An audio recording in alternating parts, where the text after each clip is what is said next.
السلام علیکم وبرکاتہ. بھائی مجید میری باری تھی، شاید آپ نے دیکھا نہیں تھا.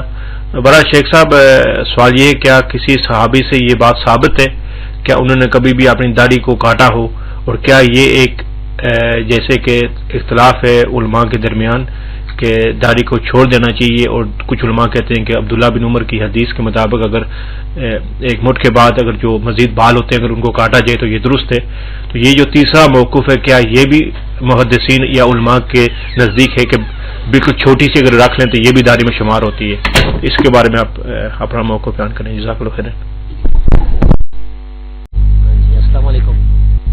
پتہ نہیں اب یہ مائک مجھے ہاتھ میں آ گیا کہ نہیں. ہاں جی میری آواز آپ آئیں تک پہنچ رہی؟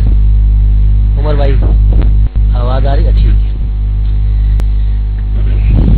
سب سے پہلے تو یہ بات ہے نا کہ بعض اوقات ایسے سوالات ہوتے ہیں جن کا جواب دیا جائے تو کچھ بھائی ناراض ہوتے ہیں. تو بھائی اصول جو ہے وہ سمجھ لیں کہ قرآن مجید جو ہے شرعی دلیل ہے، نبی کریم صلی اللہ علیہ وسلم کی حدیث بھی شرعی دلیل ہے، اور قرآن اور حدیث کا وہی مفہوم جو ہے وہ قابل اعتبار ہے یا مستند ہے جو کہ سلف صالحین سے ثابت ہے متفقہ طور پر.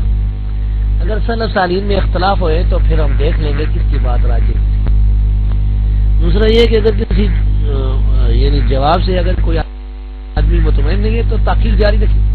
پریشان ہونے کی یا ناراض ہونے کی ضرورت نہیں ہے، کسی اور عالم سے پوچھ لے.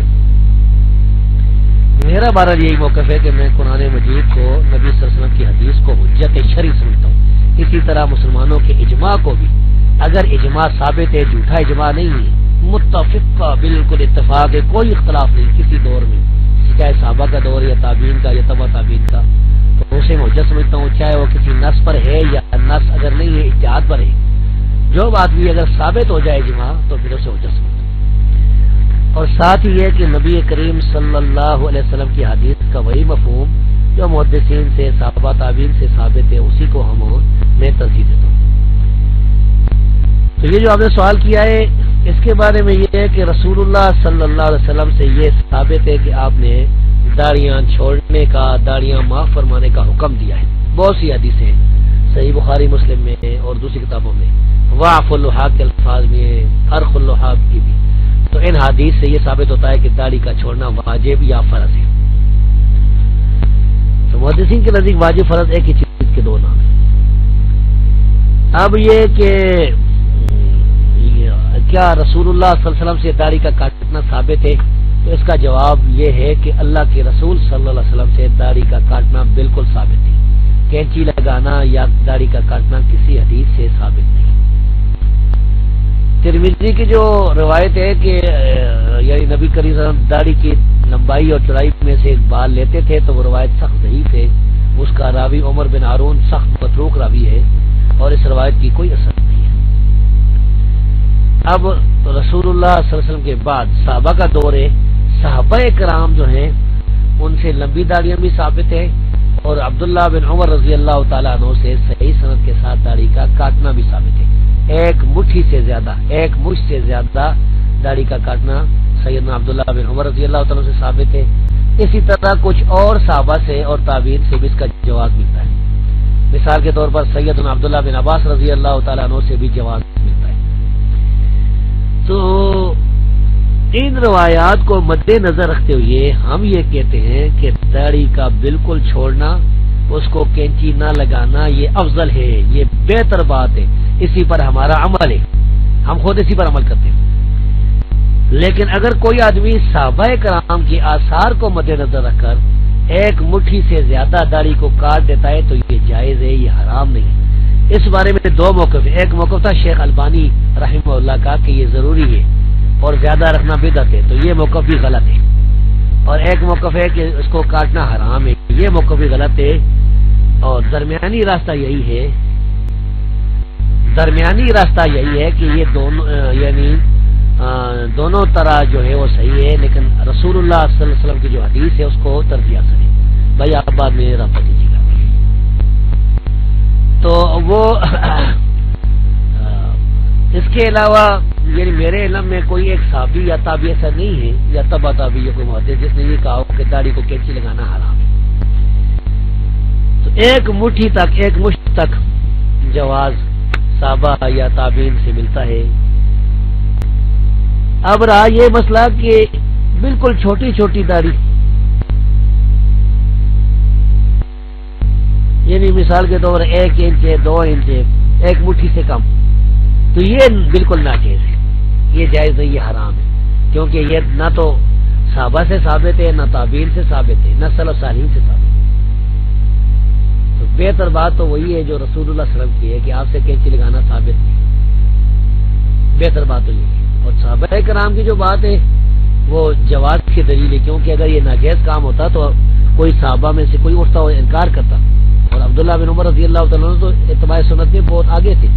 اس بارے میں ہم ایک جو ہے باس اپنے رسالے میں بھی کئی شائع کر چکے ہیں، غالباً 26 نمبر یا 27 نمبر میں، وہ پڑھ کے دیکھ لیجیے گا۔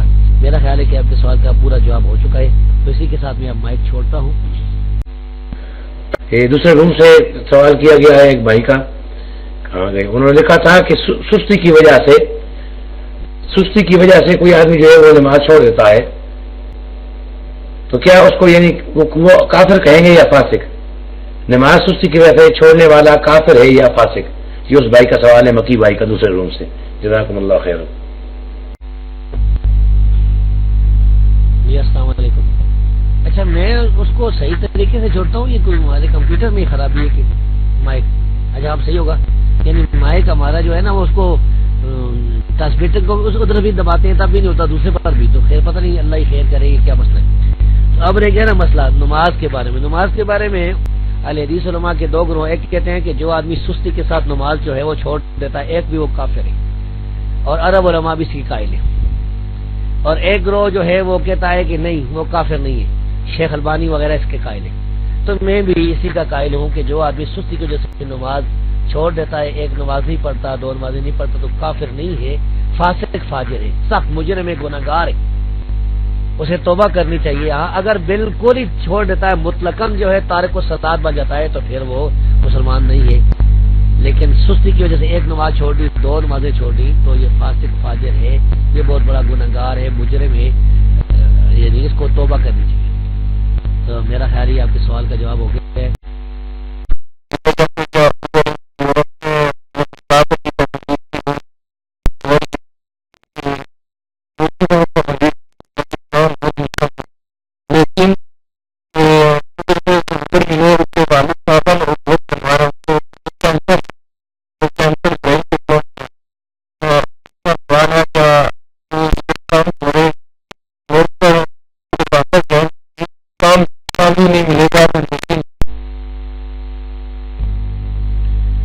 جی السلام علیکم ورحمۃ اللہ۔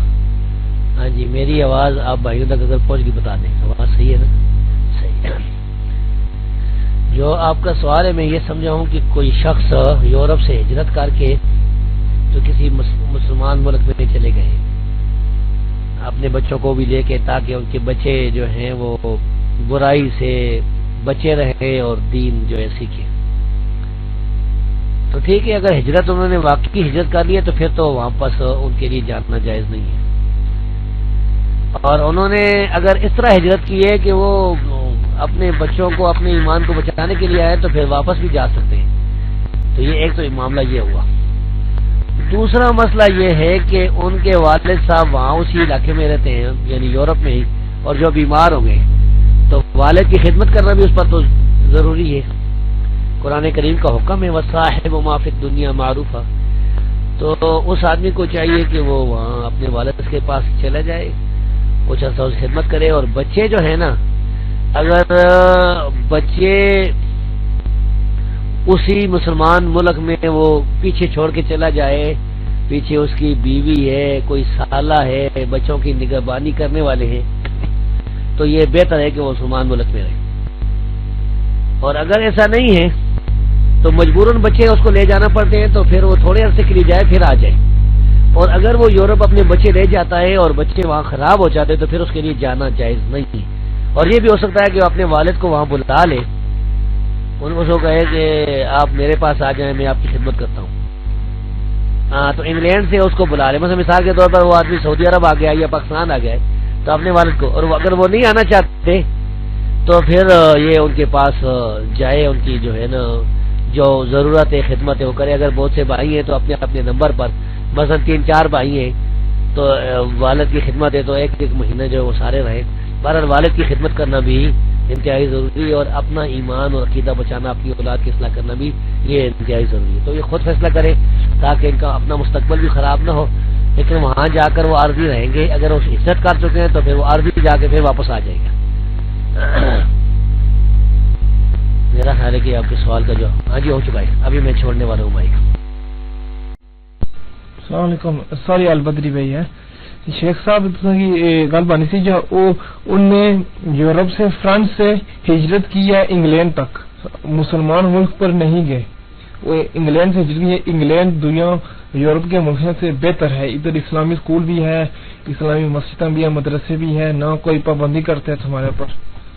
اس وجہ اس مطلب اس نے مطابق جواب دینا انشاءاللہ. جی اس کا تو جواب بہت آسان ہے. وہ ان کو اپنے انگلینڈ میں بلا لے. وہ اگر مثلا بیلجیم وغیرہ میں کسی اور جگہ رہتے ہیں جہاں پر اور زیادہ برائی ہے تو انہیں اپنے والد کو انگلینڈ لے آئے نا، اپنے گھر لے آئے، ان کی خدمت کرے، کیونکہ ادھر تو ہر قسم کی سہولت موجود ہے. اس کا جدید علاج بھی ہو سکتا ہے اس کے والد کا، کم از کم جو اس کا درد ہوتا ہے نا اس میں کمی کی جا سکتی ہے. یعنی بیماری کا جو درد ہوتا ہے کینسر کا تو بہت شدید درد ہوتا ہے. تو بہرحال یعنی مسئلہ میں سمجھ گیا کہ مسلمان ملک کی طرف ہجرت نہیں کی گئی ہے تو یہ ہجرت ہے ہی نہیں ہے، تو ایک جگہ سے دوسری جگہ جانا ہے تو وہ بھی جا سکتا ہے. وہ وہاں چلا جائے، اپنے بچوں کو کسی یعنی اپنے جو قابل اعتماد رشتہ دار سالہ اس کے پاس جو ہے وہ چھوڑ کے چلا جائے اور والد صاحب کی کچھ عرصہ خدمت کرے، والد صاحب کو راضی کرے، انہیں کہے کہ میرے پاس آپ آ جائیں، میں آپ کی خدمت کروں گا. تو ادھر تو کوئی مسئلہ ہی نہیں ہے. ادھر تو میرا خیال ہے کہ یعنی جس طرح ہم جاتے ہیں نا یہاں سے حضور سے کراچی جاتے ہیں، اس طرح کا بھی مسئلہ ہوگا یورپ میں. تو انہیں والد کی بارہ سے خدمت کرنی چاہیے، کیونکہ جو والدین کے حقوق ہیں یہ بہت زیادہ ہیں، بہت زیادہ حقوق، اور پھر والد نہیں ملیں گے. تو جواب مکمل ہو چکا ہے، ابھی میں مائک چھوڑ رہا ہوں.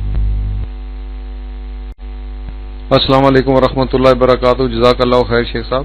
شیخ صاحب یہ مقلدین کو جب سنت تراویح کا کہا جائے تو یہ فوراً حرم کی مثال دیتے ہیں اور کہتے ہیں کہ حرم میں 20 پڑھائی جاتی ہیں.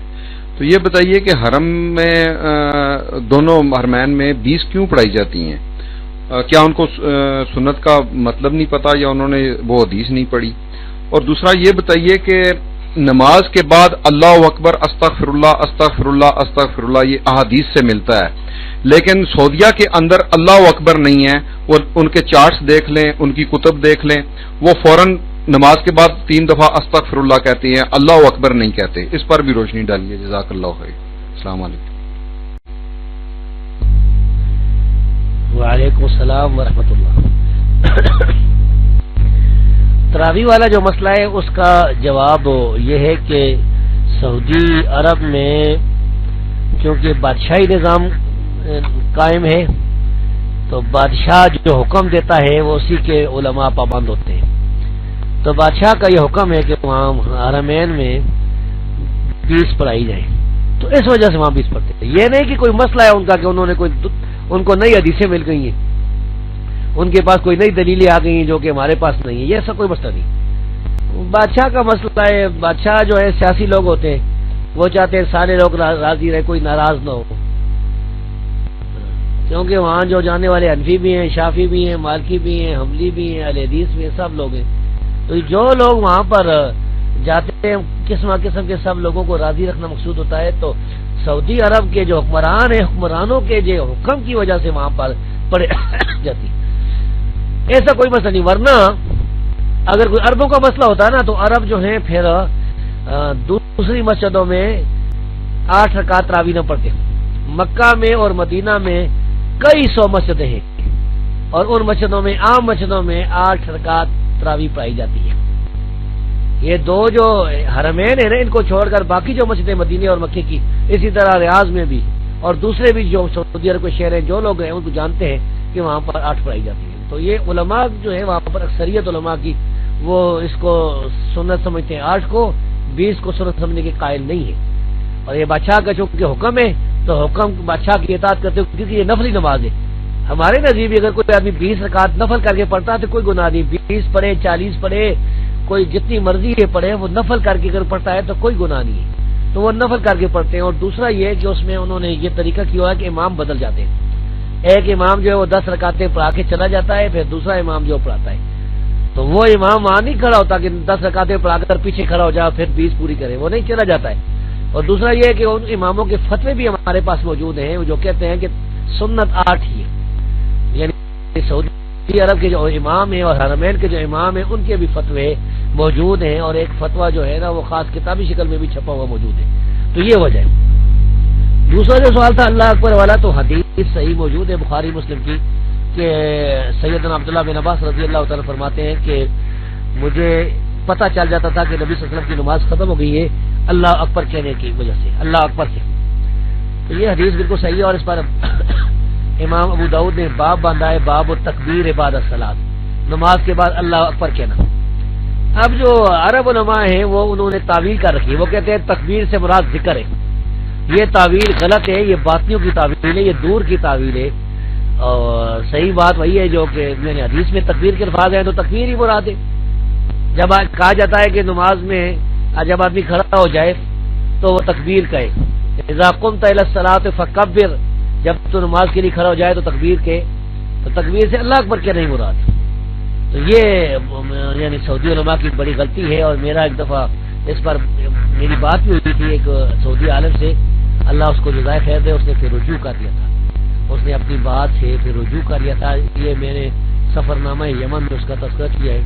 تو یہ ان کی ایک بڑی غلطی ہے جو وہاں موجود ہے. اللہ تبارک و تعالیٰ جو انہیں اس کی توفیق دے کے اس سے رجوع کرے. مائک میں چھوڑ رہا ہوں اگلے بھائی کے لیے. السلام علیکم ورحمۃ اللہ وبرکاتہ. انشاءاللہ آواز آ رہی ہوگی. شیخ میرا سوال یہ ہے کہ جب ہم کھانا شروع کرتے ہیں تو اس میں جو ابھی تک مجھے احادیث ملی ہیں وہ ہے کہ بسم اللہ پڑھ کے کرنا چاہیے, لیکن احناف کی بکس میں جیسے میں بھی احناف سے پڑھا ہوں دیوبندیوں سے, تو وہ انہوں نے مجھے سکھائی تھی دعا بسم اللہ ولا برکت اللہ. کیا یہ دعا بھی ثابت ہے؟ اگر ثابت ہے تو یہ اس کا ریفرنس اگر آپ کو یاد ہو بتا دیں. السلام علیکم. وعلیکم السلام ورحمۃ اللہ. یہ دعا ثابت نہیں ہے, بسم اللہ ولا برکت اللہ کسی روایت میں آیا لیکن وہ ضعیف ہے, ثابت نہیں ہے. اس وجہ سے صرف بسم اللہ ہی پڑھیں. صحیح الفاظ جو آئے ہیں نا, یعنی قلوب بسم اللہ یا اس قسم کے الفاظ آئے ہیں, اور بسم اللہ ولا برکت اللہ کے الفاظ کسی صحیح حدیث میں نہیں آئے ہیں. اس وجہ سے یہ الفاظ نہیں کہنے چاہیے, صرف بسم اللہ ہی کہنا چاہیے. تو آپ کے سوال کا جواب مختصر ہو گیا. ابھی میں مائک چھوڑا, وقت چونکہ تھوڑا ہے نا, 20 منٹ پر تو آسان ہو جائے گی. تو کل ہمارے پاس یہ 10 منٹ ہے. 10 منٹوں میں یہی جو 1 2 3 4 5 بھائی ان کے سوالات ہو سکے, باقی کوئی آدمی بھی یاد کرے. مائک میں چھوڑا. السلام علیکم ورحمۃ اللہ. میری آواز آ رہی ہے؟ شیخ صاحب میرا سوال یہ ہے کہ ابو منصور عبد القاہر بن طاہر بن محمد البغدادی جو ہیں, یہ کیسے ہیں, حالات ان کے کیا, اور ان کی جو کتاب ہے الفرق بین الفرق و بیان الفرقۃ الناجیۃ منہم, یہ کیسی کتاب ہے؟ جزاک اللہ خیر. وعلیکم السلام ورحمۃ اللہ. جی آواز میری آپ ابھی تک میرے خیال پہنچ رہی ہوگی. ہاں جی, بتانا چاہیے کہ آواز میری رک تو نہیں گئی؟ آواز صحیح. یہ عبد القاہر جو ہے یہ اشعری علماء میں سے تھے, یعنی محدثین میں سے نہیں ہے صحیح العقیدہ.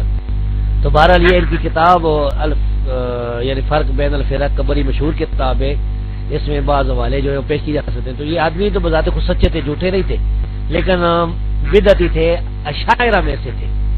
اشعری علماء جو ہیں جو صفات کے بارے میں تعویل کرتے ہیں, ان علماء میں سے یہ تھے عبد القاہر صاحب, اور مشہور عالم تھے. تو جس طرح اور بہت سے ہیں نا علماء, ان کے اندر اس طرح کی غلطیاں موجود ہیں. تو ایسے آدمی کی جو روایت ہے اگر وہ سچا ہے تو روایت قبول کی جاتی ہے. تو یہ بھی یعنی جھوٹے راوی نہیں تھے, بلکہ ان کا یہ سچا ہونا ہی ثابت ہے.